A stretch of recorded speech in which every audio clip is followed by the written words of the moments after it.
de me présenter, c'est surtout de vous présenter le sujet de la conférence d'aujourd'hui, donc les IA no limites, et j'ai choisi un angle spécifique pour vous parler de ces IA. J'ai choisi de prendre l'angle qui est très très peu souvent pris, qui est l'angle chronologique, et je vais essayer avec vous de faire une frise chronologique de l'IA en partant du XVIIe siècle. Rassurez-vous, on s'arrêtera pas trop au XVIIe siècle, on peut même aller en l'année 600, mais oublions ça, mais surtout une frise chronologique prospective des IA, et à travers ce passage en revue de toutes les grandes dates de l'IA, de vous parler de ce qui est hyper important aujourd'hui. Et donc on va faire des allers-retours, ce sera pas forcément facile à suivre, mais on va faire des allers-retours entre 1642 et 2000, entre 1956 et 2012, et avec ces allers-retours, vous allez comprendre l'évolution, j'espère, de l'IA, mieux comprendre ce qui se passe aujourd'hui. Donc notre Explore Beyond Horizons commence tout de suite. On a cette conférence No Limit. Le titre exact, c'est l'IA et la Mobility Tech expliquée avec bienveillance sous forme d'une frise chronologique prospective des IA. Donc voilà ce qu'on va faire. J'ai pour ça 4 grandes parties. La troisième est la plus importante, je vous dis pas ça pour vous faire attendre jusqu'à la troisième, mais les 2 premières sont juste introductives et des préambules pour qu'on puisse parler correctement de la troisième grande partie, et puis la 4e partie, c'est sur les risques et les critiques. Une rapide, puisque Catherine me l'a demandé, présentation. Moi je suis Hubert Khatirov, j'ai mis mes coordonnées dans le chat, n'hésitez pas à me les redemander. Je suis professeur d'économie numérique, je vous dis dans une seconde ce que c'est l'économie numérique, mais juste avant, vous voyez en dessous de mon nom le petit C entouré. Qu'est-ce que veut dire ce petit C entouré ? Ce petit C entouré veut tout simplement dire le contraire de copyright. Copyright, je protège, j'interdis à tout le monde d'utiliser mes informations, j'interdis à l'IA, on en parlera tout à l'heure, d'utiliser mes informations pour entraîner les modèles, pour entraîner différentes choses. Moi, je suis un fervent partisan du contraire du copyright qui s'appelle le copyleft, c'est le fameux C à l'envers. Donc copyleft, moi je vous engage à être le plus copyleft possible, et d'ailleurs Renaud ne m'a pas attendu avec de magnifiques initiatives, le fameux Unpatent, et je trouve cette démarche absolument fantastique, le fameux Unpatent, c'est-à-dire que je mets mes brevets dans le domaine public pour que la sécurité active soit quelque chose de très très bien partagé.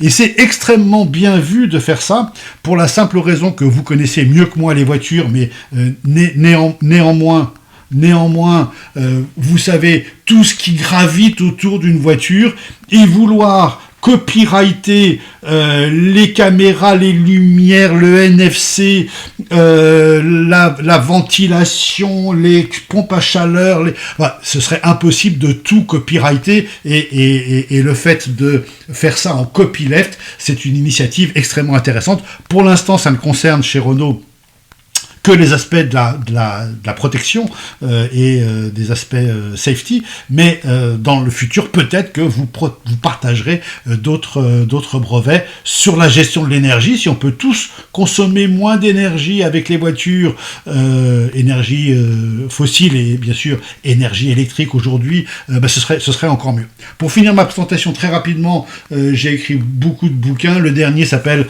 Marketing digital de arrobase à Z. Arrobase, c'est la création de l'email en 90, Z c'est la fameuse Gen Z, les jeunes d'aujourd'hui qui sont bientôt remplacés par la Gen Alpha, donc voilà une nouvelle génération qui arrive et qu'on va accueillir dans ce monde digital.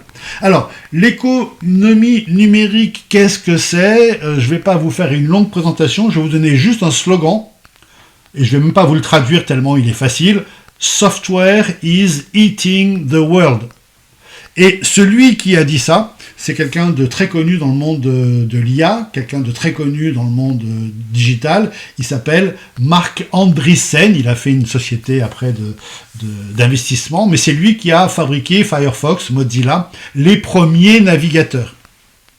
Et vous le savez, dans la voiture c'est plus une voiture avec un ordinateur au milieu qui va coordonner. Une voiture aujourd'hui, c'est un ordinateur avec des roues autour, donc la voiture se softwareise, si vous me permettez cette expression, et puisqu'on parle d'IA, l'IA va rentrer dans le software et va animer la voiture. Et celui qui a encore mieux compris que ce fameux Marc Andreessen, ne retenez pas son nom, c'est pas quelqu'un de fondamental dans l'IA, mais celui qui a, et là vous devez retenir son nom, encore mieux compris ce que faisait l'IA, c'est un monsieur qui s'appelle Jensen Huang, vous avez son nom là tout en bas ici, et lui il a surenchéri derrière le Software is eating the world en disant AI is eating software. Donc pas besoin de vous traduire, vous avez compris le principe. Et ce fameux monsieur Jensen Huang, pourquoi il mérite qu'on s'y intéresse? Parce qu'il est à la tête de NVIDIA, et NVIDIA, c'est un fabricant de cartes graphiques, des GPU, Graphic Processing Unit, mais surtout, c'est la boîte la plus valorisée du monde. Tenez-vous bien, Nvidia vaut aujourd'hui 6 000 milliards à la bourse, donc c'est une valeur, bien sûr, fictive, puisque personne n'a mis les 6 000 milliards. Et je vous rassure, personne n'a 6 000 milliards à mettre, mais personne n'a acheté Nvidia pour ces fameux 6 000 milliards, mais néanmoins, c'est aujourd'hui ce que vaut cette société absolument fantastique. Donc voilà la petite photo de Marc Andreessen, on passe rapidement, et voilà la petite photo. Alors, ce qui est intéressant sur Jensen Huang, c'est que Jensen Huang, il a toujours un blouson en cuir, et donc vous le reconnaîtrez dans toutes les conférences. C'est un Taïwanais, mais il travaille dans la Silicon Valley, et il a des cheveux blancs, il a un certain âge, et il a toujours un blouson en cuir, un jean noir et des baskets noires à bord blanc. Voilà comment on reconnaît Jensen Huang, et il vient régulièrement en France, notamment pour Vivatech. Donc voilà quelques premières informations pour commencer. J'aimerais très très rapidement vous parler de transformation digitale, parce que chez Renault, vous avez vécu bien sûr la Renaulution, vous avez vécu plein de transformations digitales qui ont intégré au début de l'internet et puis après des choses un petit peu plus compliquées comme des NBIC.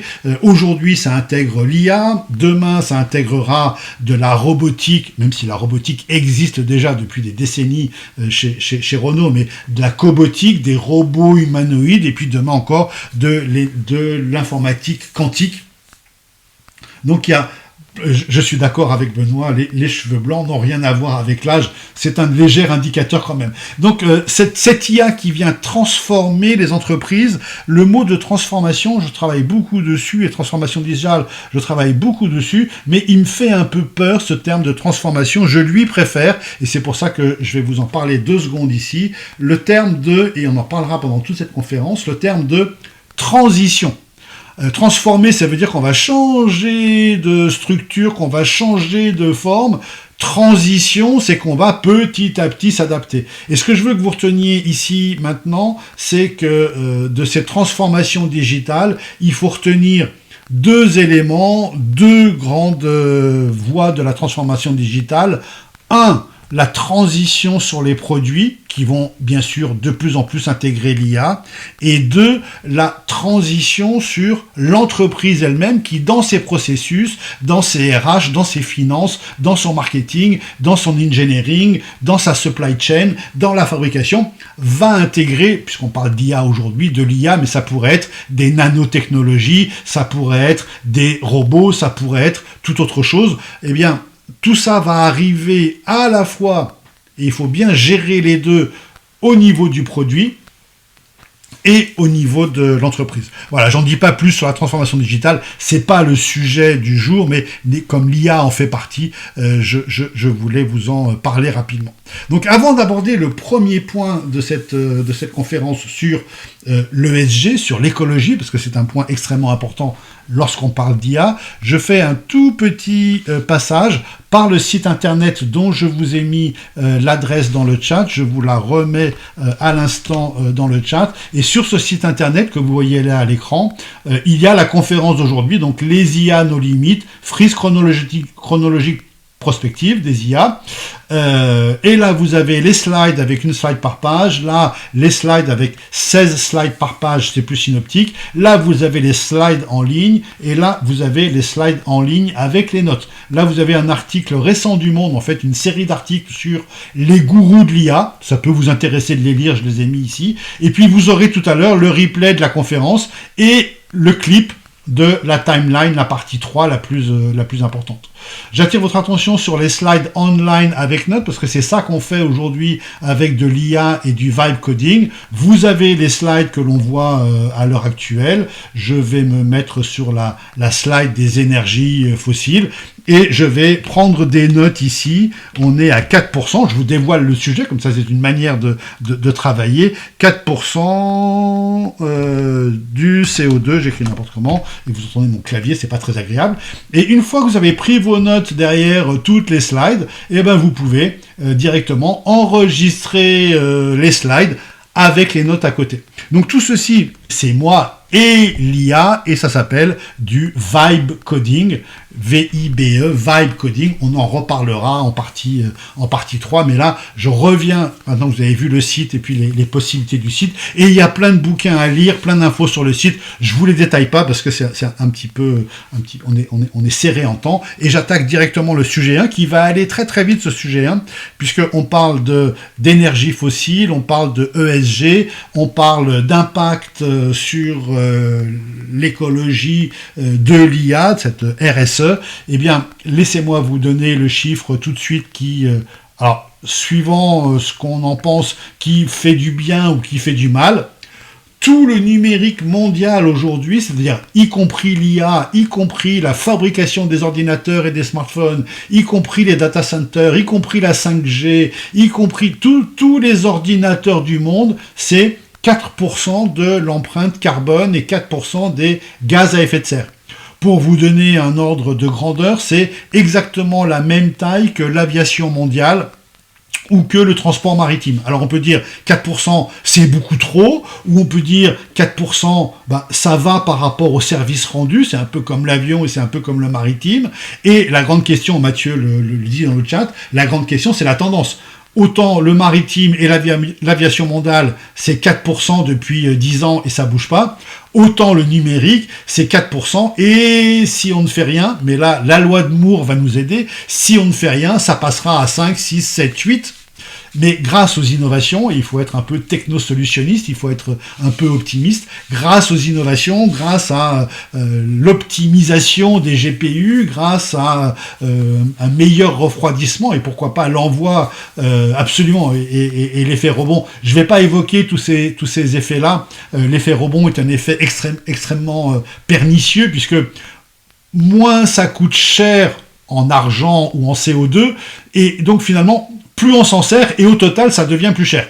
Et plus d'empreintes. Mais je ne vais pas évoquer ces sujets-là. Mathieu a tout à fait raison. La tendance est importante. L'effet rebond est important. On appelle ça l'effet de Jevons, G-E-V-O-N-S. C'est lui qui a démontré ça avec le charbon dans les années 1800 et des poussières. Donc, n'évoquons pas tout ça, mais néanmoins, à aujourd'hui, ce n'est, moi j'ai envie de dire, parce que je m'en sers tous les jours, et là, on s'en sert dans Teams, ce n'est que 4%. Et il faudrait pas que ça dépasse ces 4%, donc faisons tout pour utiliser ça de manière correcte, pour que ça ne dépasse pas ces 4%. Mais à aujourd'hui, c'est pas plus de 4%. Dans ces 4%, excusez-moi de vous dire très brutalement, il y a 1%, c'est que de la vidéo, et de la vidéo pas très utile, si vous voyez ce que je veux dire, et on passe rapidement là-dessus. En tout cas, quelles que soient les solutions, quelles que soient les idées, quelles que soient les réductions, le plus efficace du monde sera toujours le cerveau humain.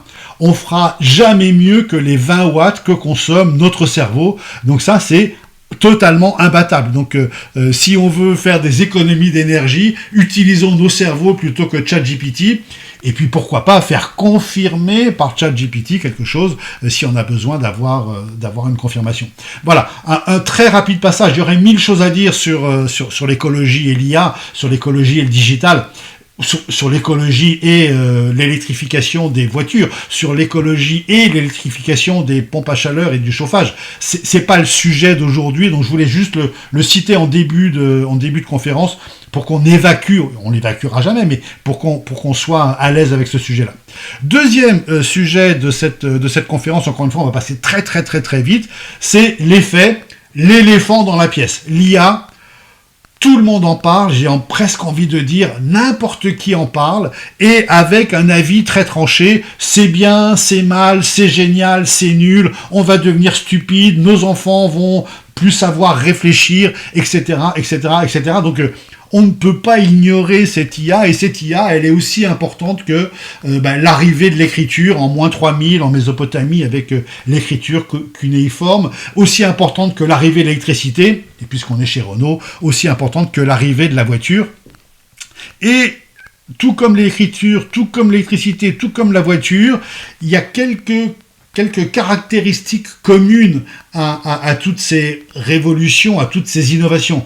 La première chose, c'est qu'elles sont liquides. Dans l'esprit chinois, dans le bouddhisme, dans le taoïsme et dans toutes ces choses-là, le liquide est important parce que l'eau, le liquide par excellence, va s'introduire partout. Si on fait une flaque d'eau sur son bureau, en fonction de la pente, l'eau va aller partout, partout, partout. Et c'est ce qui se produit avec l'électricité, c'est ce qui se produit avec la voiture, c'est ce qui se produit avec l'écriture et avec l'IA et avec le digital. Le digital va partout. Il n'y a pas un secteur, que ce soit la santé, les sentiments, le dating, l'intelligence, bien sûr, cette IA, elle va exactement partout et elle ne connaît pas de limite. Et on va en reparler tout à l'heure, mais pourquoi ne connaît-elle pas de limite ? Principalement parce que un certain Gordon Moore, patron de Intel il y a très très très longtemps, aujourd'hui décédé depuis 2002 je crois, Monsieur Moore donc a dit que la puissance de l'informatique, pour faire ça bref, allait doubler tous les 18 mois. Donc il a dit ça en 65. Et depuis 65, c'est vrai. Il y a eu des petits paliers, mais ça a été rattrapé, et puis le quantique qui va arriver va faire à nouveau gravir un palier, et effectivement, l'informatique, la puissance de l'informatique, à coût constant, double tous les 18 mois. Et c'est ce qui a permis à ChatGPT, pour citer le plus connu d'entre eux, en novembre 2022, d'arriver. C'est juste parce qu'on avait la capacité de calcul pour le faire. Ça aurait pu arriver avant, mais il n'y avait pas assez de capacité de calcul. Et pourquoi est-ce qu'on est inondé aujourd'hui d'informations en tous sens ? C'est ce que j'appelle l'avalanche d'informations, l'avalanche d'outils, l'avalanche de communication là-dessus, l'avalanche de nouveaux outils. Pour faire ça, il faut utiliser ce nouvel outil, on peut faire des chansons avec ça, on peut faire des vidéos, et on est submergé d'informations sur l'IA et sur les capacités de l'IA. Tout ça, ce sont des effets de la loi de Moore, cette fameuse loi de Moore, qui dit que à prix égal ou à consommation électrique égale, la puissance double tous les 18 mois, et ça n'est pas encore aujourd'hui démenti, donc ça veut dire que on continue dans ce monde-là. Et donc, devant cette avalanche d'informations, moi j'ai choisi de vous traiter ce sujet de l'IA à travers quelque chose qui est chronologique, et de remonter au début de l'IA ou de remonter aux acteurs de l'IA et de vous dire en quoi ces innovations de l'histoire ou ces personnes d'aujourd'hui sont importantes à ce jour pour l'évolution de l'IA, pour que vous puissiez, vous, avoir une grille de lecture. Donc c'est cette timeline des sociétés, des noms, des technologies et des concepts qu'on va voir ensemble. Première timeline, alors c'est pas un effet du temps, là c'est des personnes importantes. Et donc toutes ces personnes-là, vous devez peut-être avoir entendu leur nom cité, donc Alan Turing.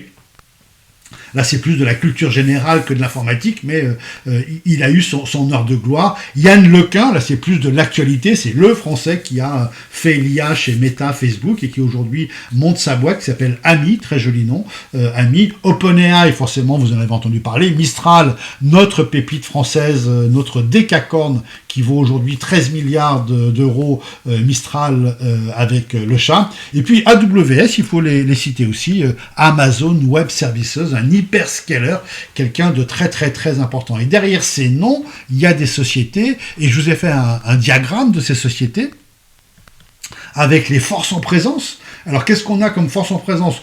Commençons par le milieu. Le milieu, c'est nous. On a la petite bulle du haut ici, on a la chose la plus importante du monde. Alors, la chose la plus importante du monde, j'aurais dû mettre, on a Polytechnique et toutes les écoles d'ingénieurs fantastiques qui nous donnent de la ressource humaine de grande qualité. Mais on a surtout des data centers, et on a une énergie décarbonée, et même cette énergie décarbonée, on en a tellement que parfois on la jette. On jette environ 30 terawatts par an, et on en a tellement aussi que parfois on la vend. On vend 90 terawatts-heure d'électricité par an, principalement aux Italiens et aux Allemands. Donc, on a de l'électricité.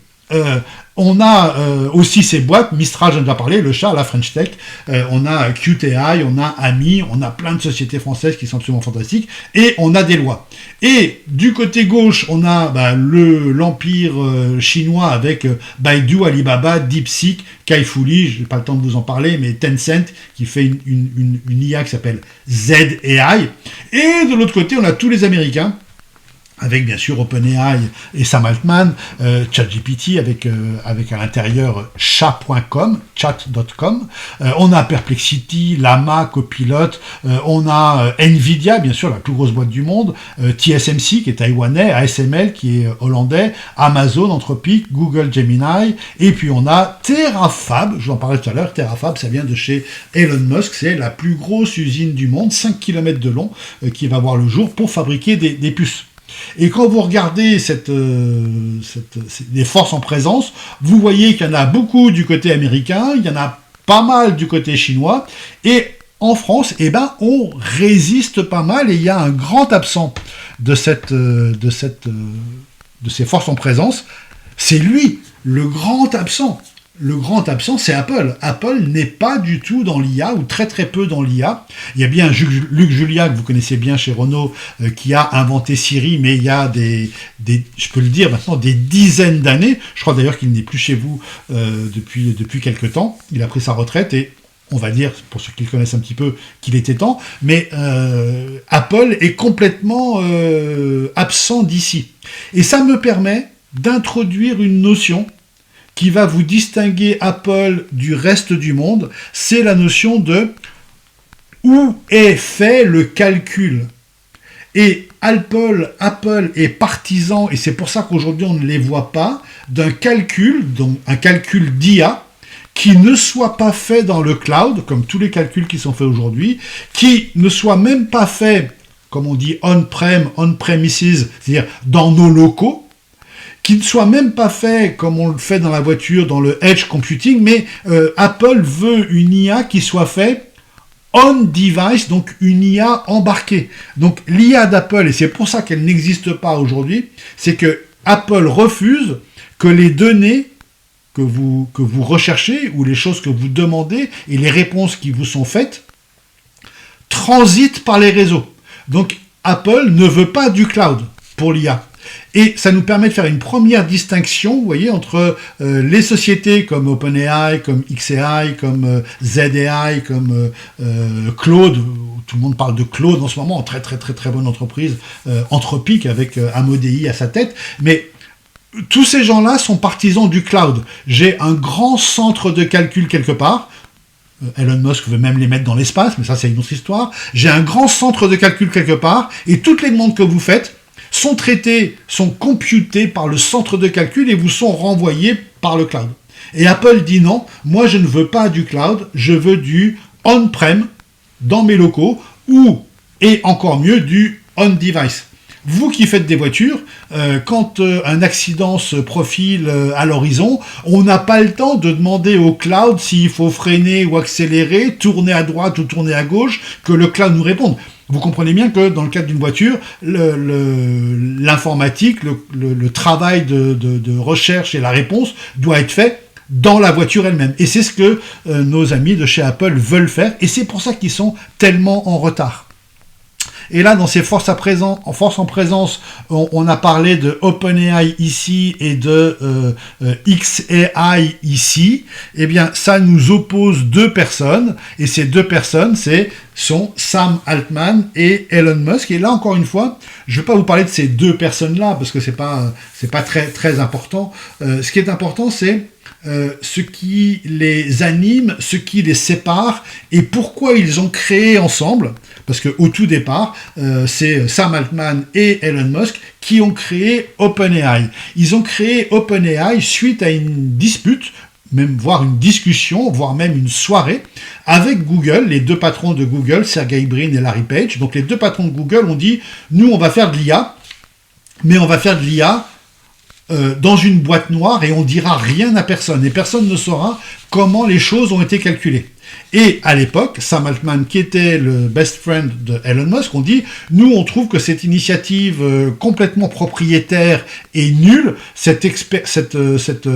copyright de l'IA c'est nul, nous ce qu'on veut c'est vous concurrencer et faire une société qui soit complètement ouverte. Et donc on va faire OpenAI. Et donc comme Elon Musk avait de l'argent, il a mis 300 millions, Altman a mis un petit peu de temps, et ils ont fondé tous les deux OpenAI. Et pourquoi ils sont disputés, et pourquoi ils se sont séparés, et pourquoi maintenant ils se chamaillent à travers des tribunaux, je vais vous enlever cette photo qui n'est pas très agréable, c'est tout simplement parce que OpenAI est devenu fermé. OpenAI aujourd'hui est un oxymore, donc ChatGPT c'est un oxymore, OpenAI est tout ce qu'il y a de plus fermé.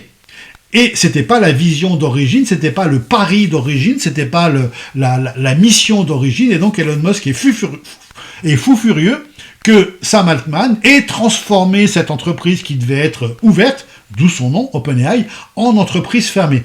Et ça me permet d'introduire une notion ici qui est extrêmement importante dans l'IA, qui reprend ce que je vous disais en introduction sur ma vision des choses. Il y a du copyright, et il y a du copyleft. Il y a du closed AI, le mot n'existe pas mais je l'invente, il y a de l'IA propriétaire, de l'IA fermée, et puis il y a de l'IA open source.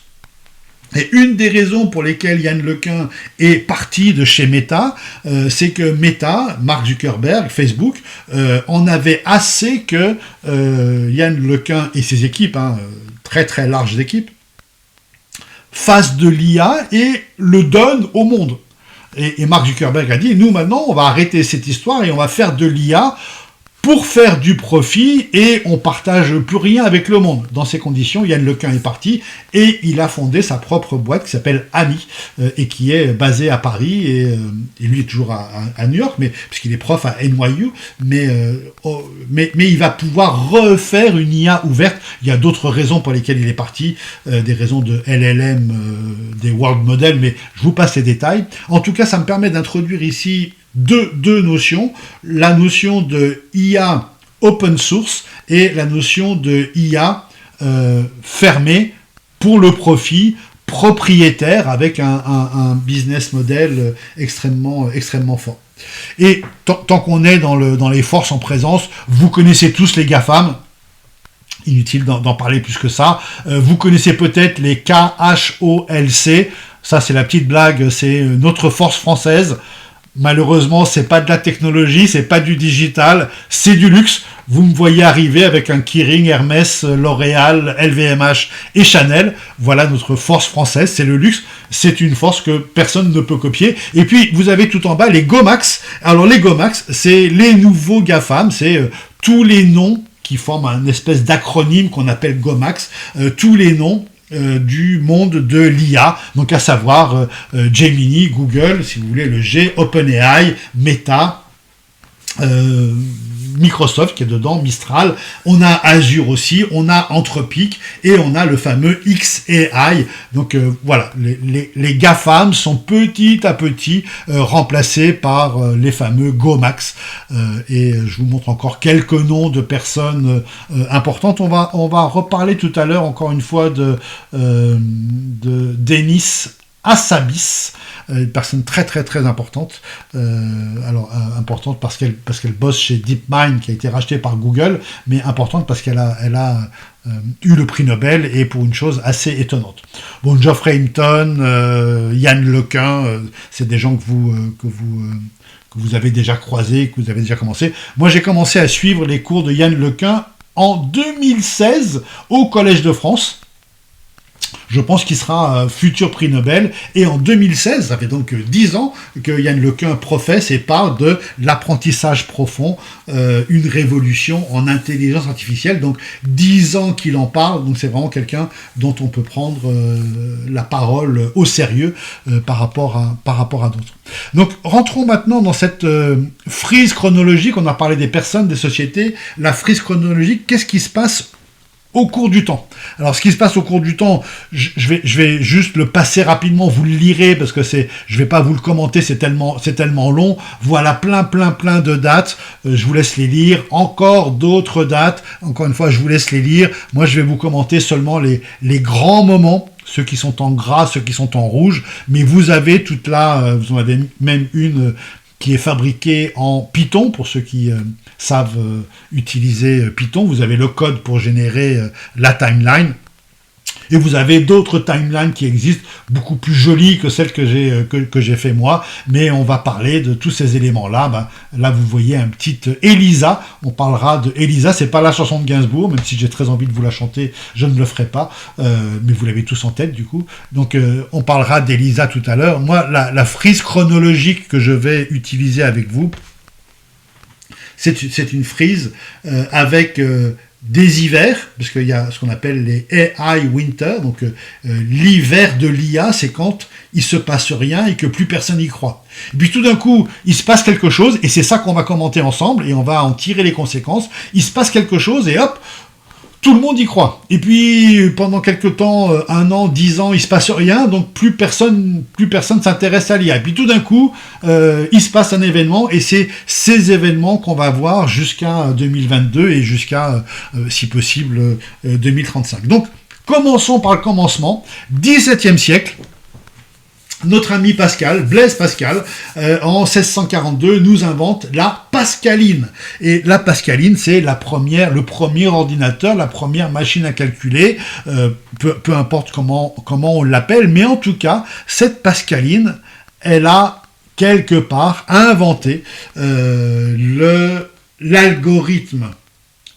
Et l'algorithme, c'est tout simplement... Et c'est comme ça que fonctionne la pascaline, c'est un arbre de décision, et c'est ce qu'on a en informatique pour faire des algorithmes. S'il se passe cette chose, alors on fait ceci, s'il se passe autre chose, alors on fait cela, et toute l'intelligence de l'algorithme, et c'est comme ça que sont bâtis au début les IA, aujourd'hui elles ont dépassé cet algorithme, mais on va parler d'algorithme quelques instants. Donc algorithme, là je vous ai parlé de la pascaline en 1642, mais le mot algorithme vient d'un chercheur perse en l'année 800 qui s'appelait El-Ghwazari, et on a traduit le El-Ghwazari en algorithme. C'est pour ça qu'il n'y a pas de Y dans le I de algorithme, c'est un I parce que ça vient de monsieur El-Ghwazari en 800 qui a inventé les algorithmes. Donc c'est quoi un algorithme? C'est un arbre de décision. Et toute l'intelligence de l'algorithme est dans la condition. Si le client est satisfait, comment je vois qu'il est satisfait, il nous met une bonne note, alors on va utiliser telle chose. Si le client est insatisfait, alors on va aller vers autre chose. Si le client a beaucoup attendu, on va faire tel message. S'il n'a pas trop attendu, on va faire tel message. Et donc, c'est un programme informatique. Et je vous invite à utiliser cette solution qui est gratuite, très simple et de plus en plus intelligente, qui s'appelle, vous voyez les lettres, IFTTT. Et IFTTT, ça veut dire if this, then that. Donc if this, then that, c'est un algorithme qui peut être très simple, mais c'est un algorithme qui peut, et la société s'appelle ifttt.com, vous vous inscrivez, Et vous pouvez connecter votre boîte Gmail avec votre météo, vous pouvez connecter votre lumière de maison avec votre géolocalisation, etc., etc. On peut faire 1000 choses, et ça fonctionne toujours selon le principe d'un algorithme. S'il se passe ceci, alors fais cela, sinon fais autre chose, et on a cet arbre de décision qui est la base de l'algorithme, et qui donc date de 800 avec Al-Ghazari, et qui a été mécanisé, qui a été formalisé sous la forme d'un outil au XVIIe siècle, au XVIIe siècle, par Pascal avec sa Pascaline. Il a essayé d'en faire un outil de grande distribution, il a essayé d'en faire plein de choses, ça n'a pas forcément marché, il y en a que je crois une vingtaine d'exemplaires dans le monde, et l'une s'est vendue il n'y a pas si longtemps pour un prix assez astronomique. Donc, point 1 qui nous est initié par Al-Ghazari et par Pascal, l'algorithme. Et c'est comme ça que fonctionne encore beaucoup d'IA. S'il se passe ceci, alors on fait cela. On fait un petit saut dans le temps, on va en 1942 avec Isaac Asimov, qui donne les lois de la robotique. Et en 1942, on était pleine guerre mondiale, 1942, un robot ne peut pas nuire à l'être humain. Deuxième loi, un robot doit obéir, sauf si c'est pour nuire à un être humain. Et troisième loi, un robot doit protéger son existence si il ne nuit pas à un être humain et s'il respecte les ordres. Donc voilà quelque chose de très simple pour les robots qui a été imaginé par ce monsieur Isaac Asimov. Donc c'est des lois. Et aujourd'hui en IA, on manque cruellement de lois mondiales. L'Europe a essayé, avec Thierry Bruton, avec Anne Bouvreau et M. Poupard, de faire un conseil européen de l'intelligence artificielle et du numérique. Ils nous ont pondu quelques lois. Alors, on a le IA Act, qui est devenu le règlement de l'IA, RIA, qui est devenu l'Omnibus, qui vient s'ajouter au DMA, DSA.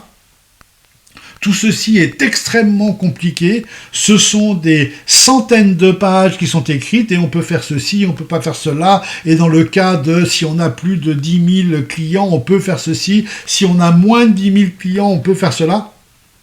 C'est illisible.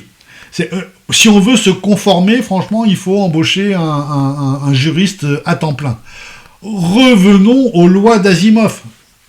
Là, c'était pour la robotique, mais faisons un cahier des lois qui soit extrêmement simple, et faisons surtout ce qu'on peut faire dans l'entreprise, c'est une charte IA pour éviter ce qu'on appelle le IA shadow, c'est l'utilisation de l'IA dans l'ombre de l'entreprise sans dire qu'on l'utilise. Ça, c'est ce qu'il y a de plus dangereux, même si c'est très tentant, parce qu'on a au bout des doigts un appareil qui peut nous faire économiser 5 heures de travail. On n'a pas le droit de s'en servir sur les ordinateurs de l'entreprise. On s'en sert sur son smartphone personnel, et on fait un copier-coller, et on se le renvoie par email, et on se le met dans l'entreprise. C'est très très très dangereux. Mieux vaut dans l'entreprise se rappeler de Asimov en 42 et de se dire on va faire une charte IA des droits et usages. Je pense que Renault l'a déjà avec le Renault Digital, avec Ampère, avec tout ce que vous brassez comme information. Il y a déjà, j'imagine, j'en ai pas connaissance, mais il y a déjà, j'imagine, une charte IA qui vous dit ce qu'on peut faire et ce qu'on ne peut pas faire. Maintenant, la charte, et je la connais pas chez Renault, si elle dit on ne peut rien faire, c'est interdit, sauf utiliser un vague répondeur, un vague chatbot qui nous donne toujours la réponse à côté. Forcément, l'esprit humain est ainsi fait, et on fait comme nos enfants qui ont des devoirs à faire à la maison. On leur dit de pas l'utiliser. Mais qui refuse d'économiser 3 heures en utilisant un outil, on va tous l'utiliser finalement. Donc ça, c'est extrêmement dangereux. Donc voilà, c'est pour ça que je voulais vous parler de Asimov qui a fait ces lois de la robotique. On avance encore dans la frise chronologique, et on passe en 55-56 avec ces 7 étudiants. Il n'y en a que 5 qui ont leur nom sur la photo, comme quoi il faut se méfier des photos de classe. L'histoire a vite fait de vous oublier. Les deux plus connus, c'est McCarthy et Minsky. Donc, qu'est-ce qu'ils ont fait, ces gens-là? En 1956, à l'université de Dartmouth, qui fait partie de la Ivy League, bien, ils ont inventé, tout simplement, ils ont inventé le terme de IA. Artificial, je vous le dis en anglais, parce que ça a son importance, Artificial Intelligence.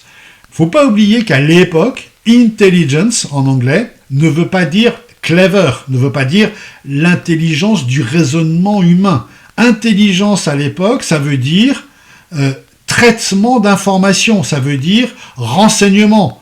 La CIA, la CIA, c'est l'intelligence du gouvernement, l'intelligence, le renseignement administratif. L'IA, quand il l'invente, avec ce mot de IA, Artificial Intelligence, dans ce temps-là, aujourd'hui ça a changé heureusement, mais dans ce temps-là, ce n'était que du traitement d'informations, traitement de renseignements. Ils ne pensaient pas en ce temps-là que, malgré leur grande qualité, ils ne pensaient pas en ce temps-là que cette IA serait capable de raisonnement à l'instar des neurones du cerveau. Et donc, on a bâti tout un narratif sur cette IA. Au début, ce n'était que, comme on le retrouve dans Business Intelligence, comme on le retrouve dans Open Source Intelligence, comme on le retrouve dans Technology Intelligence, c'était tout simplement du renseignement qui était développé par ces personnes. Donc, aujourd'hui, ça a bien changé, mais l'origine donc date de cette conférence d'été de Dartmouth en 1955. Et puis, on fait un petit bond, c'est un petit bond en arrière, désolé, les slides se sont déclassés, avec Alan Turing. Alors Alan Turing, il n'a pas eu une vie très marrante, le pauvre garçon, mais en tout cas, dans sa vie, il a réussi à décrypter la machine allemande qui s'appelait Enigma, et qui changeait de code tous les jours, et qui envoyait les messages aux sous-marins pour leur dire de faire ceci et de faire cela. Et donc, grâce à son intelligence, il a développé une machine capable de s'adapter aux changements de cryptographie quotidien des Allemands, et il a réussi à décoder les messages, il a même réussi à envoyer des faux messages à Enigma, et les Allemands ont cru que c'était envoyé par eux-mêmes. Et il a fait après quelque chose qu'on utilise encore aujourd'hui, le test de Turing. Et le test de Turing, c'est un test qui est hyper connu.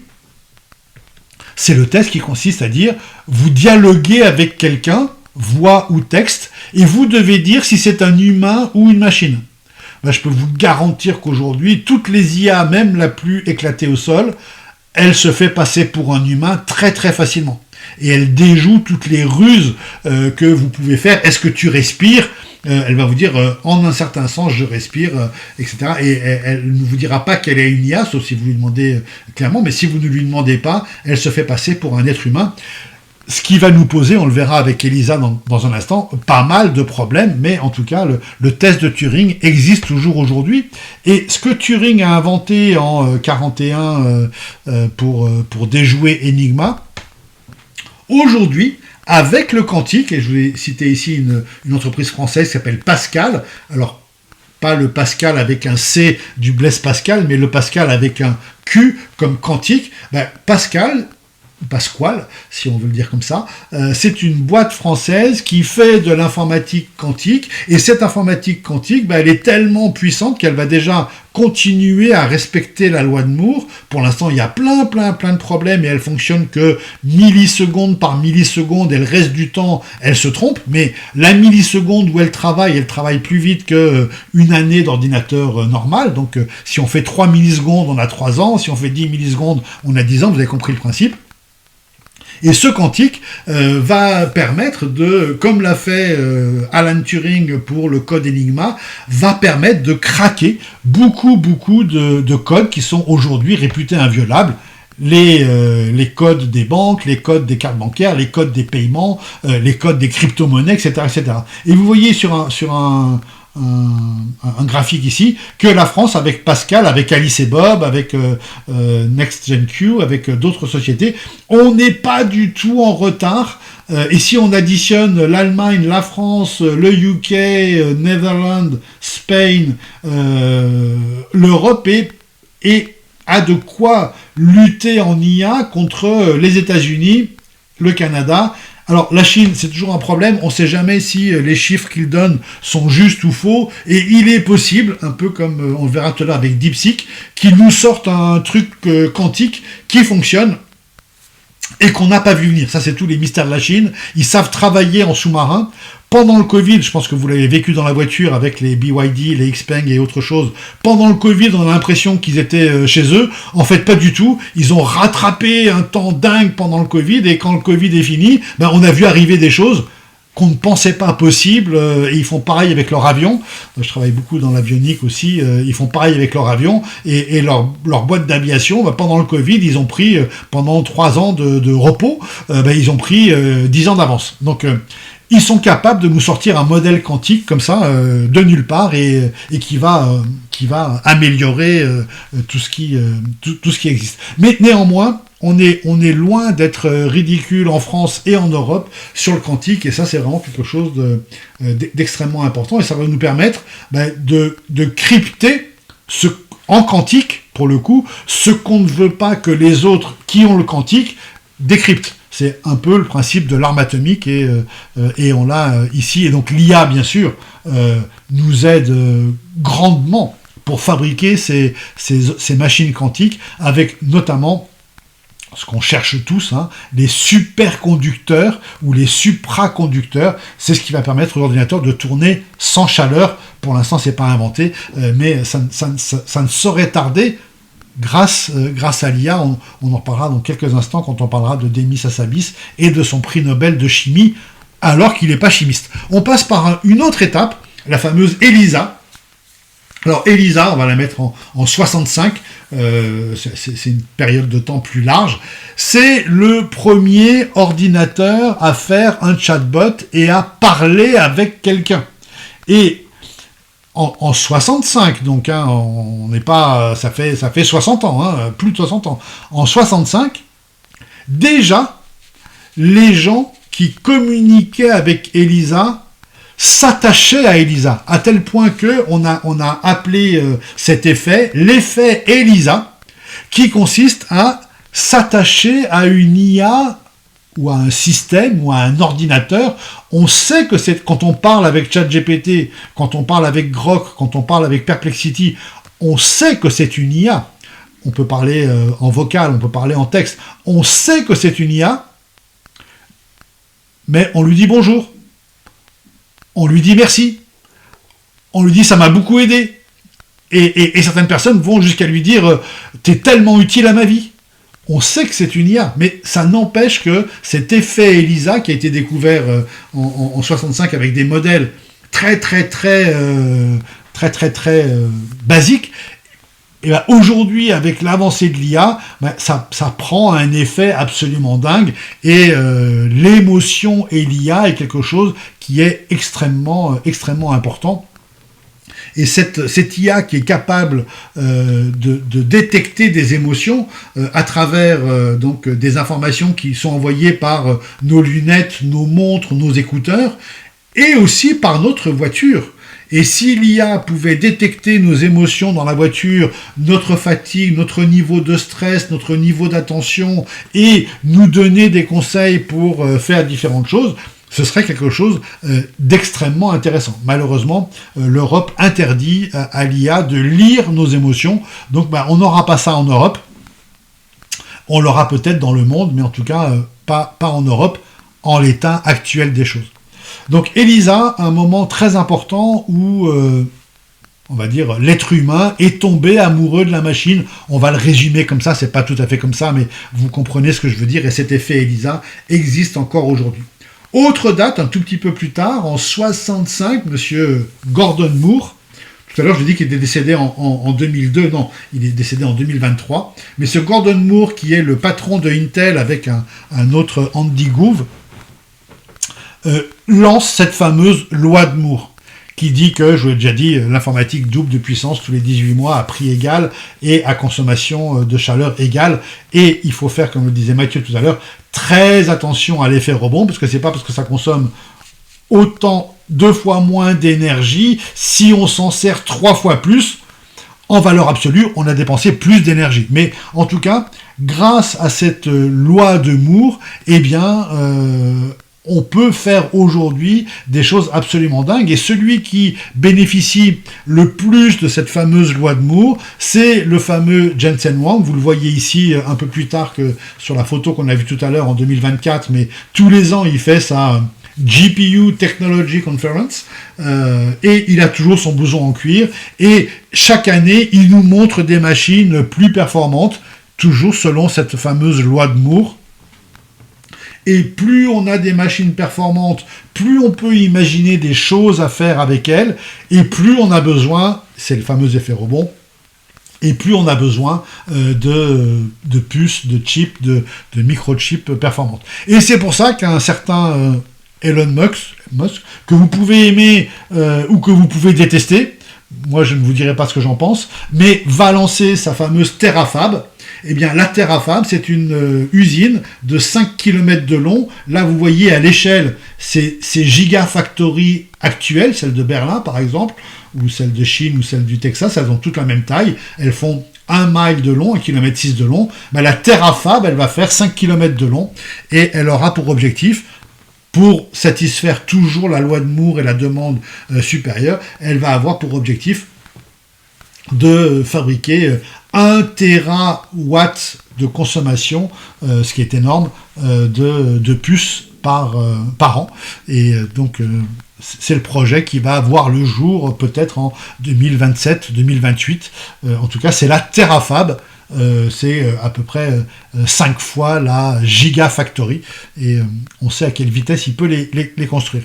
Et ça fait suite à un Colossus, qui est un centre de calcul le plus grand du monde, toujours construit par Elon Musk, XAI, etc. On change de période, il y a eu entre 65 et 97, il y a eu un hiver de l'IA, et on passe en 97 avec IBM. À l'époque, c'était des bonnes vieilles boîtes qui faisaient l'informatique. Et l'IA, aujourd'hui, c'est des nouvelles boîtes, mais IBM gagne aux échecs contre Garry Kasparov. Donc ça, c'est 97 avec Deep Blue, l'ordinateur d'IBM. Et ça me permet de vous introduire une notion. Donc vous voyez, entre 65 et 97, il s'est passé du temps, un hiver, plus personne ne croyait à l'IA. Et ça me permet de vous introduire une notion entre l'IA faible et l'IA forte. L'IA faible, c'est l'IA qui a gagné contre Kasparov. Parce que le nombre de solutions aux échecs est très important, bien sûr, mais il est suffisamment limité pour qu'un ordinateur puisse calculer toutes les solutions suite à un coup et un autre coup et un autre coup. Donc ça, c'est de l'IA faible. L'IA faible, elle ne sait faire qu'une chose. Par exemple, les IA faibles aujourd'hui, en lecture de radiographie, cette IA, c'est une IA faible, elle ne sait lire que des radiographies. Si on lui parle d'autre chose, elle est complètement incompétente. Elle ne sait faire qu'une chose, c'est jouer aux échecs ou lire des radiographies. Et ça me permet de faire la distinction avec les IA qu'on a aujourd'hui, qui sont des IA fortes, et qui savent non seulement jouer aux échecs, et on l'a vu avec le AlphaGo de DeepMind, qui appartient, lui, à Google, qui est capable de jouer aux échecs, mais aux jeux de Go, mais à d'autres jeux vidéo, et qui est capable de faire plein de choses. Et c'est là où vraiment il y a un tournant dans le monde de l'IA, c'est 97 IA faible, et on passe à 2017, donc ça fait quand même 20 ans, il a fallu 20 ans pour passer de faible à fort. 2017, l'IA gagne au jeu de Go, et le jeu de Go, on ne peut... Il y a 19 x 19, 361 cases. On ne peut absolument pas calculer les probabilités, et on ne peut absolument pas fonctionner comme on a fonctionné aux échecs. Il faut inventer un système, et c'est ce qu'a été capable de faire AlphaGo avec Google et un certain Demis Hassabis à la tête de Google et qui a aidé à fabriquer tout ça. Et donc, on passe maintenant d'une IA faible à une IA forte. Vous voyez, ça a pris 20 ans, ça ne s'est pas fait en un jour. Et cette IA forte, elle est capable maintenant de jouer à StarCraft. Je ne connais pas ce jeu vidéo, mais elle a battu l'année suivante, elle a battu StarCraft et elle a battu le champion de StarCraft à StarCraft. Et on passe maintenant d'une IA symbolique, l'IA classique, le système expert, l'algorithme dont je parlais tout à l'heure, on passe d'une IA symbolique, une IA faible, à une IA large. Alors vous pouvez retenir ce mot, il est un peu compliqué mais il est intéressant, ce mot de connexionniste. Connexionniste, c'est une IA qui va fonctionner comme les connexions des synapses de nos neurones.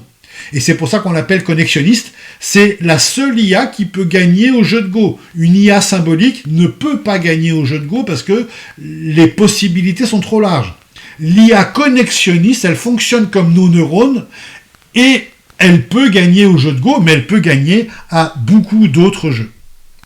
Donc là, on est en 2017, 5 années d'attente et tadam! C'était le Netflix Moment, mais là c'est le AI Moment, novembre 2022. OpenAI, que moi je connaissais déjà depuis 2-3 ans, sort son fameux ChatGPT. Et qu'est-ce qu'ils ont fait? Ils ont tout simplement fait de la user interface, pardon, s'il faut le dire en anglais, il faut le dire en anglais jusqu'au bout, de la UI. Ils ont tout simplement fait un lien entre l'homme et la machine qui était, ce qu'on fait tous les jours sur WhatsApp, du chat. Et donc, ils ont juste mis un chat en interface avec la machine et ça a explosé. 100 millions d'utilisateurs en un mois. C'est la plus grosse adoption jamais réalisée par une technologie, par un produit ou par n'importe quoi. C'est absolument phénoménal. On avait connu d'autres moments dans le temps. Le fameux iPhone Moment avec Steve Jobs en 2007. Donc, on va bientôt fêter les 20 ans l'année prochaine de l'iPhone, avec un iPhone pliant, peut-être, on ne sait pas. Et puis, il y a eu d'autres moments. Il y a eu le moment du transistor, il y a eu le moment d'Internet, la bulle Internet 2000, l'iPhone Moment, le AI Moment en 2022. Et puis, qu'est-ce qu'il va y avoir par la suite? On a connu, j'en parlerai, le DeepSeek Moment, mais après, on peut connaître le moment des robots, le moment du quantique, le moment des cryptos. On ne sait pas trop ce qui va arriver derrière, mais on sait que la vie est faite comme ça de moments.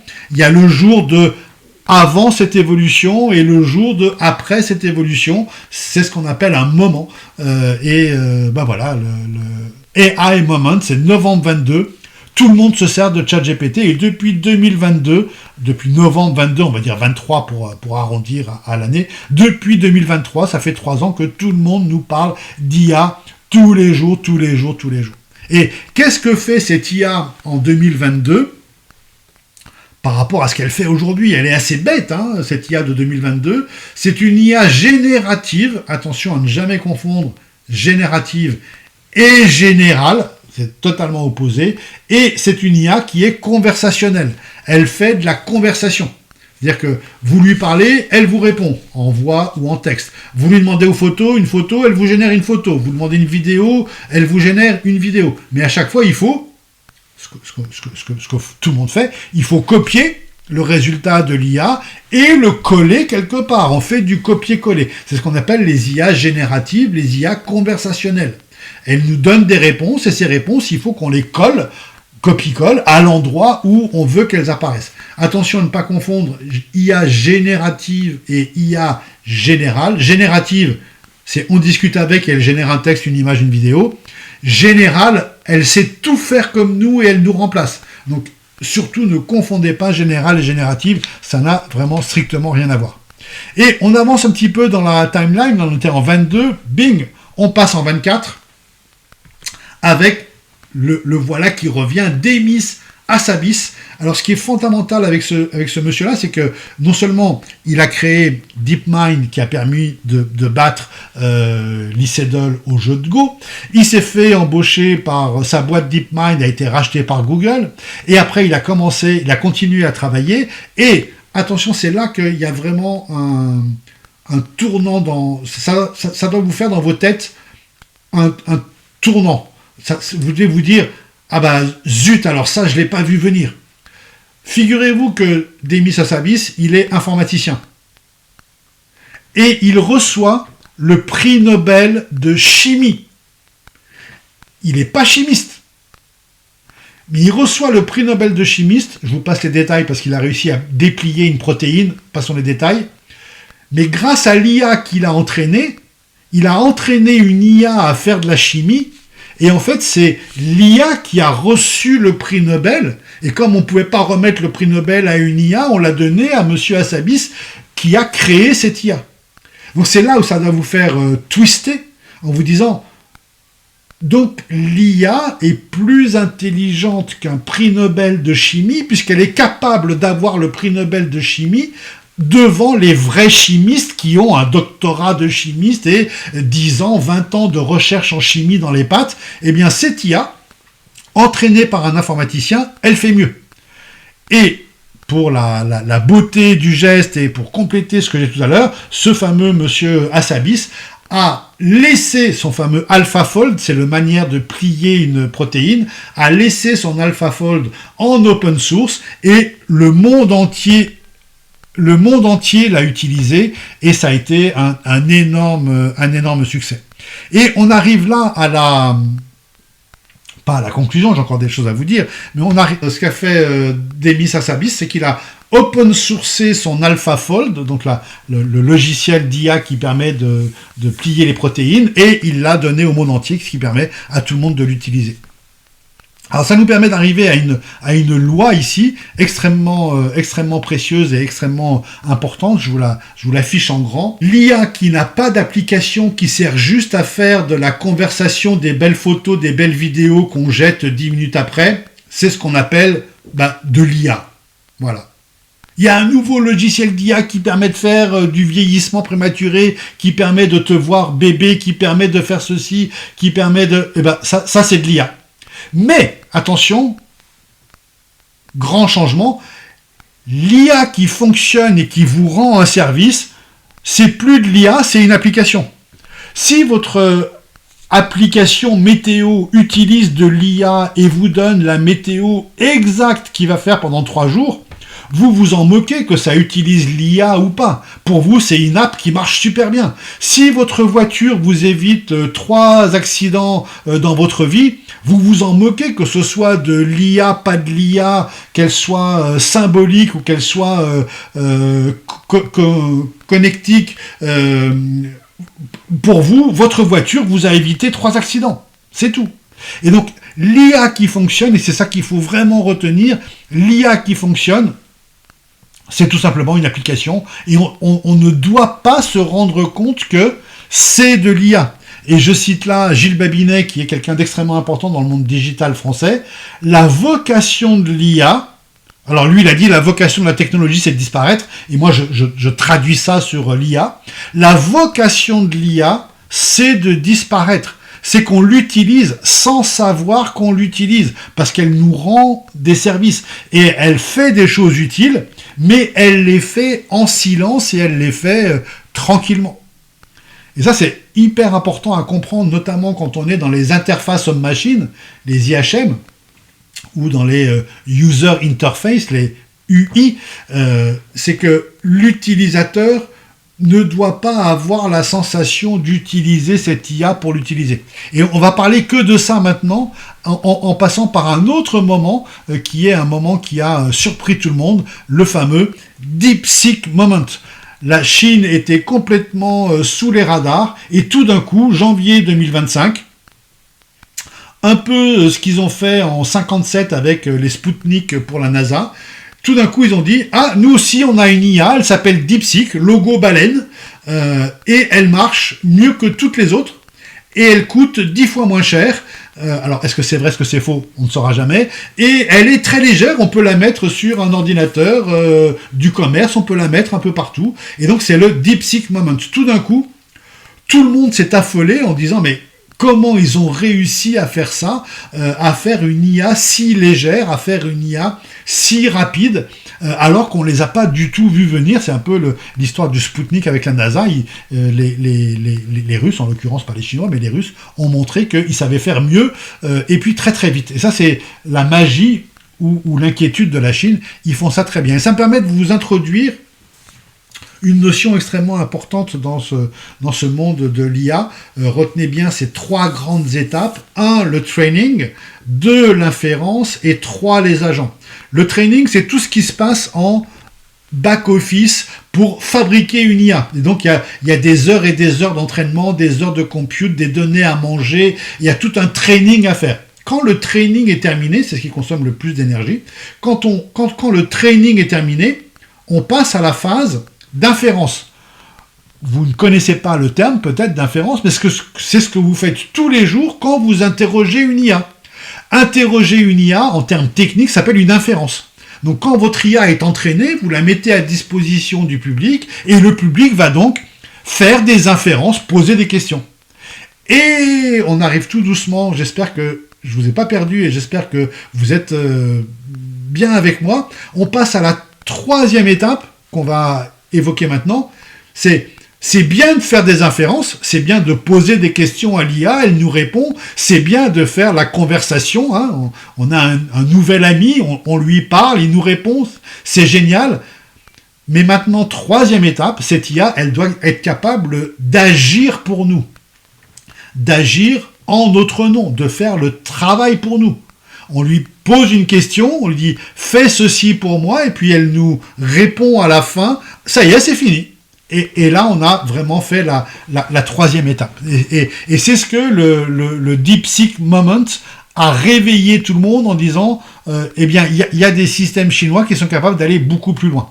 J'en profite pour vous parler de Common Crawl et de Internet Archive, qui sont 2 énormes bases de données qui contiennent tout l'Internet.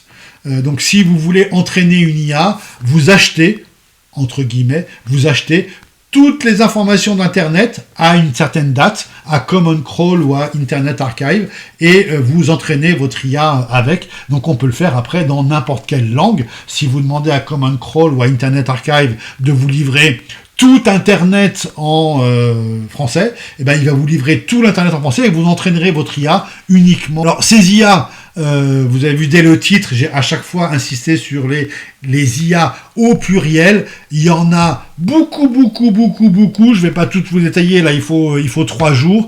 Si on détaille les, pas principales, mais quelques-unes qu'on a déjà vues ensemble, on a vu l'algorithme, on a vu l'IA générative, on a vu ChatGPT, on a parlé du quantique. On va parler maintenant de l'agentique et de l'API. On n'a pas parlé de data, on n'a pas le temps. On a parlé un tout petit peu d'énergie, et l'AGI, c'est le but ultime de cette IA. Alors, on passe une nouvelle étape avec un monsieur qui s'appelle monsieur Karpathy. Karpathy, qui est salarié de OpenAI, qui est parti depuis, mais qui était, quand il l'a fait, salarié de OpenAI en février 25, donc là on se rapproche d'aujourd'hui, et ce Karpathy, il invente le terme, alors c'est pas lui qui a inventé la chose, hein, il invente le terme de vibe coding. Le vibe coding, c'est le fait que l'informaticien n'écrit plus ses lignes de code, mais il dit: je voudrais que tu me fasses, à partir de là et là, un système qui va chercher la température à droite et qui va comparer avec la température de gauche et qui m'affiche. Et vous dites ce que vous voulez faire en langage naturel, vous lui parlez. Hein, donc les informaticiens qui étaient toujours des grands taiseux sont mis à parler, mais ils parlent à l'ordinateur. Fais-moi ceci qui permet de faire cela. Donc je parle à mon ordinateur et mon ordinateur me livre du code. Vous comprenez que c'est la première pierre de l'IA agentique. C'est pas simplement de la conversation, c'est pas simplement de la génération d'images. Je demande à l'IA de faire mon travail de codeur, et l'IA fait mon travail de codeur. Après, j'ai plus qu'à vérifier, tester, et je livre mon code. Alors je vous rassure, avant, le vibe coding n'existait pas, mais les codeurs sont des grands spécialistes devant l'éternel du copier-coller, et tout le code qui existant a été copié à un endroit ou à un autre. Très peu de lignes de code ont été écrites de A à Z. Avec GitHub, pour ceux qui connaissent, mais Git, c'est un autre système, on copie-colle les bouts de code qui nous intéressent et on les met aux endroits qui nous intéressent et on modifie à la marge ces variables, etc. Mais là, c'est encore pire, c'est que je donne une commande vocale où j'écris ma commande et le code est produit. On estime, c'est pas sûr encore, qu'en 2026, la moitié du code produit en 2026 sera par vibe coding. Alors attention, c'est génial, c'est fantastique, mais ça fait ce qu'on appelle, pour ceux qui connaissent, une dette technique. Ça fait aussi, et je vous introduis un nouveau mot que vous ne connaissez pas encore, ça introduit du slop.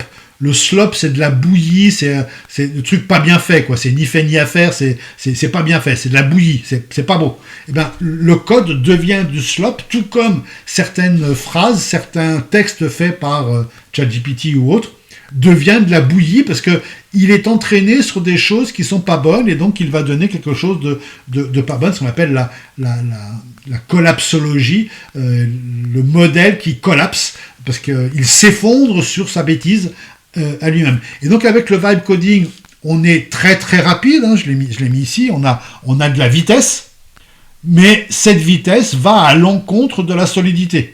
Si vous me dites ta voiture, elle a plein d'options qui ont été vibe codées, mais tu as le choix avec une voiture qui n'a pas été vibe codée, qui a été codée par des humains, mais qui a moins de possibilités, je prends la voiture qui a moins de possibilités. Ça va de soi. Je préfère qu'un humain code plutôt que moi. Et ce fameux mot de vibe coding, c'est classé le mot de l'année 2025 par différents dictionnaires. Donc là, on arrive à des outils de vibe coding. Moi, j'utilise Cursor. Il y en a qui utilisent encore VS Code. Peu importe, il y a des dizaines d'outils de vibe coding. Mais on va, j'ai une question très longue qui a été posée. J'ai pas le temps de la lire. Je la lirai tout à l'heure quand on passera aux questions-réponses. On passe maintenant à la dernière étape de cette frise chronologique. Anthropic, avec monsieur Amodei, mais peu importe son nom et peu importe l'entreprise, sort quelque chose qui s'appelle le MCP. Modèle, contexte, protocole.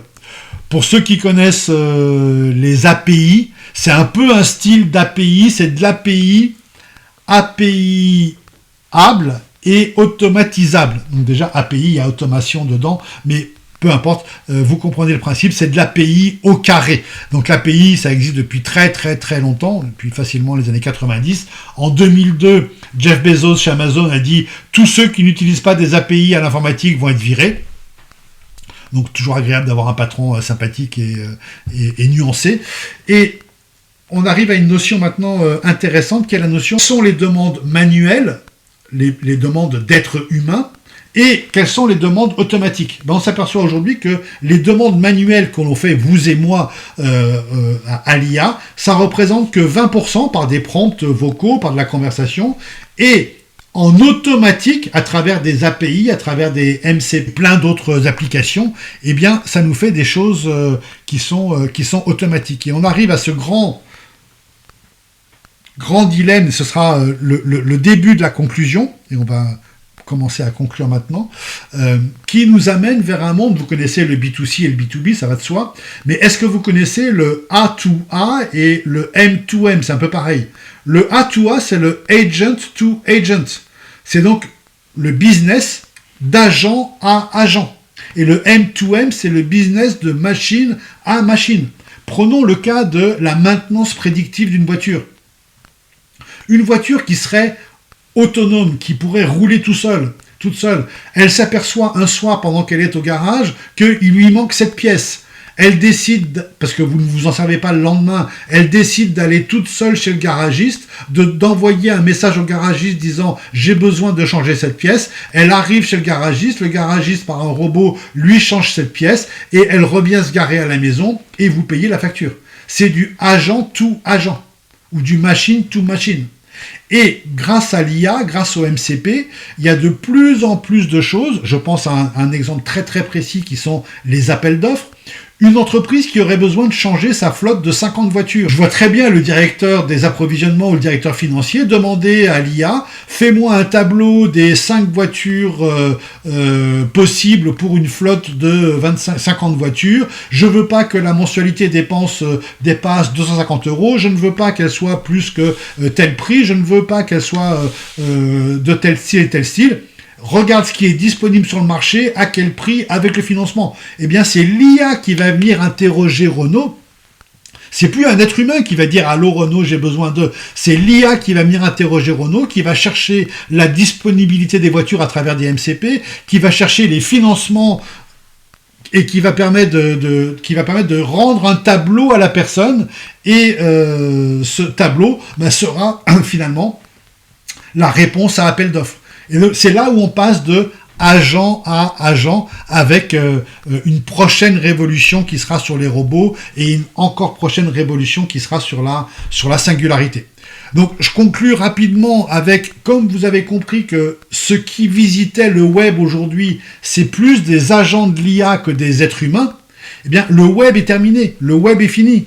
Et tout comme le web est fini, Google est fini. On va arrêter de demander des choses dans Google, on va les demander directement dans l'IA. Et c'est pour ça que Google a sorti son fameux Gemini, qui fonctionne extrêmement bien et qui va remplacer petit à petit Google. Google a l'intelligence de s'auto-remplacer lui-même, sinon il aurait été remplacé par Perplexity, qui est le meilleur, ou par Claude, ou par ChatGPT. C'est aussi la fin des applications. Il y a un opérateur allemand qui vend un téléphone, il s'appelle Deutsche Telekom, pas n'importe qui, il vend un téléphone avec, vous le voyez ici, une seule application. Et cette application, c'est Perplexity. Et donc, plutôt que d'avoir 15 applications pour commander à manger, pour commander un taxi, pour commander quoi que ce soit, on demande à Perplexity, on a une application, c'est Perplexity, et Perplexity fait tout le travail en arrière. Et la conclusion, c'est aujourd'hui, si vous n'utilisez pas l'IA, no AI, no business, il y en a même qui disent AI or die. Alors, ça rime, mais bon, c'est un peu caricatural. Mais ce qu'il faut bien comprendre, c'est que votre premier consommateur aujourd'hui, c'est l'IA. Votre premier client, c'est l'IA. L'IA ne va littéralement rien vous acheter, mais l'IA va tellement préparer le travail à celui qui va acheter qu'on peut quasiment considérer que c'est l'IA qui achète les choses chez vous. Il me reste 10 minutes pour faire le dernier point sur les critiques, répondre à vos questions et vous donner une astuce. J'ai donné très peu d'astuces aujourd'hui, je vous en donne une. Eli 5, quand vous finissez de parler à une IA, vous tapez à la fin de votre conversation Eli 5, ça veut dire explain like I'm 5, et si vous tapez Eli 5, eh bien l'IA va vous réexpliquer tout ce qu'elle vous a expliqué dans le quart d'heure précédent, comme si vous aviez 5 ans. C'est extrêmement intéressant de faire ça, vous allez apprendre plein de choses, et ça marche sur toutes les IA du monde, tout le monde comprend, Eli 5, utilisez-le, abusez-en, c'est très très très intéressant. Donc, il y a plein de choses à discuter en risque et en critique de l'IA, la consommation, la cybercriminalité, le modèle social, les pertes cognitives, le fameux AI slop, tout devient de la bouillie d'IA parce que l'IA se nourrit d'IA. La souveraineté, quelle souveraineté avons-nous quand tous ces modèles sont chinois ou américains? La concentration capitalistique, bien sûr, les risques systémiques, si l'IA devient puissante, pourquoi pas pourquoi ne déclarerait-elle pas une guerre? Et puis la collapsologie, qui est cette idée que tout peut s'effondrer si l'IA se nourrit trop d'IA.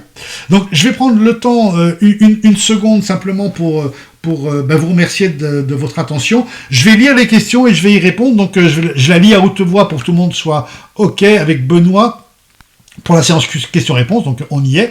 La diffusion de désinformation, notamment à des fins d'influence géopolitique, super sujet sur le net, ne risque pas de gonfler cette information. Eh bien, j'avais prévu cette question, Benoît, et voilà ma réponse.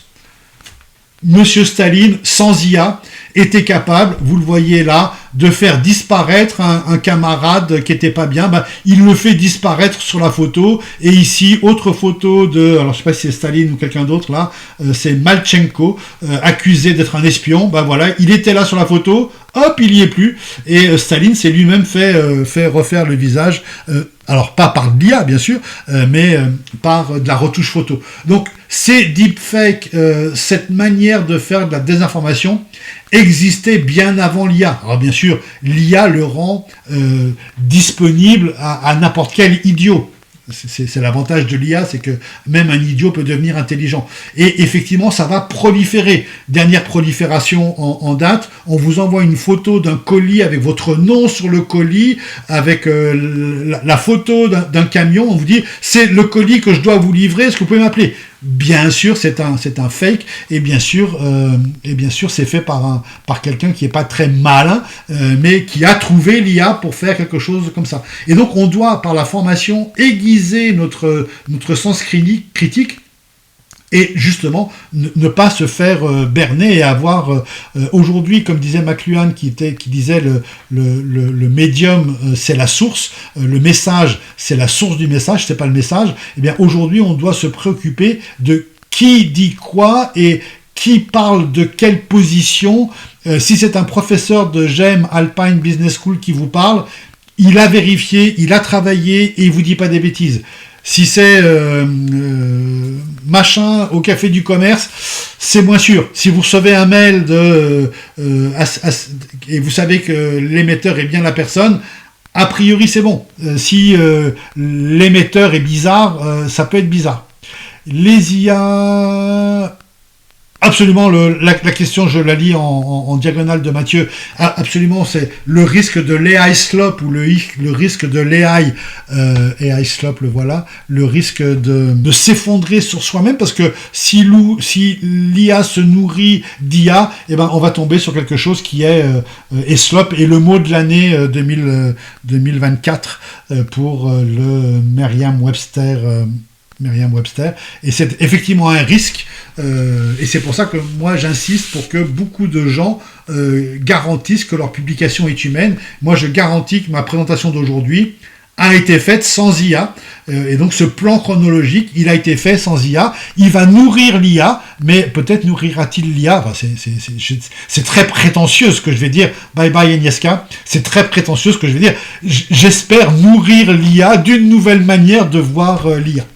Et à quel horizon prévoit-on une influence de société extérieure à l'IA qui pourrait influencer les résultats, renouvellement de flotte de voitures? Ça va être de la guerre. La question de Maxime est extrêmement intéressante. Comment est-ce qu'on peut imaginer qu'une société, une entreprise, vienne vendre des résultats en faveur de Renault ou en faveur d'un constructeur en faisant des choses?